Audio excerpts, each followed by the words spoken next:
Hi, so my name's Jess and I'm part of Redeemer King family.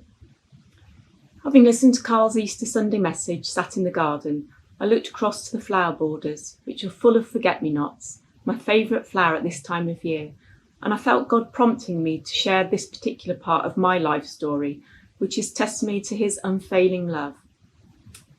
Easter 2003, we moved from London to Doncaster. Sophie was 6.5 years old, Emily was 4, and I was 4 months pregnant. We were so excited about this next chapter in our lives and all that God had planned for us. Chris was licensed into a new parish and we celebrated with our new church family.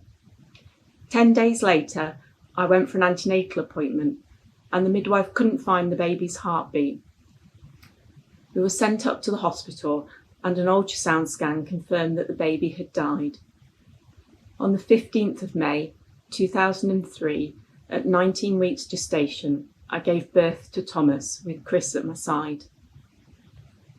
We were completely heartbroken. I can remember holding Thomas in the palm of my hand and thinking how fearfully and wonderfully he was made, but not living. It was a really difficult time. We were surrounded by people who we didn't really know, but who loved us and cared for us. And slowly after time, I could turn the question of why me to why not me. Easter 2005, I was pregnant again. I was so excited about the gift of new life growing inside me and prayed every day for this baby, that we wouldn't go through what we went through with Thomas.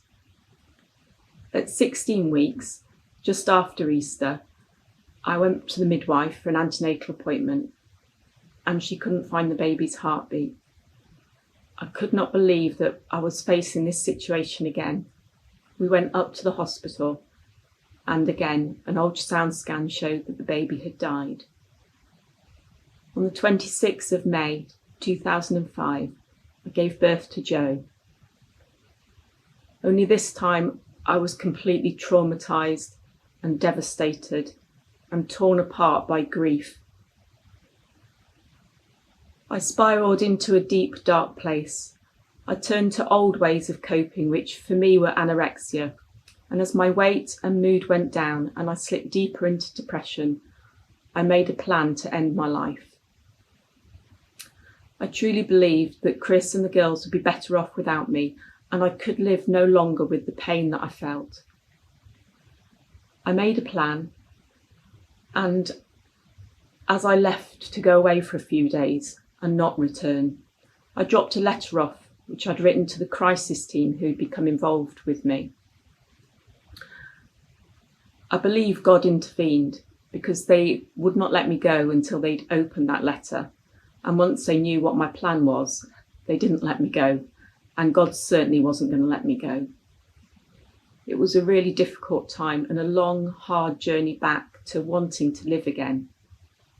And I realised that time doesn't always heal, but it helps you learn to live with the loss that you face. And I can look at the forget-me-nots now and have a peace, God's peace that passes all understanding. Easter 2006, we went to Spring Harvest and the band Trent were leading worship.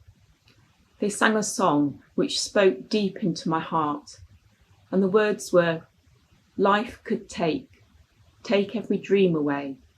You'd still be my risen one, the place where my hope comes from. Life could break, you'd still be my saving grace, the promise of all to come, the place where my hope comes from. All my hope is in you, my saviour and my truth. My hope is in you." My hope is in Jesus.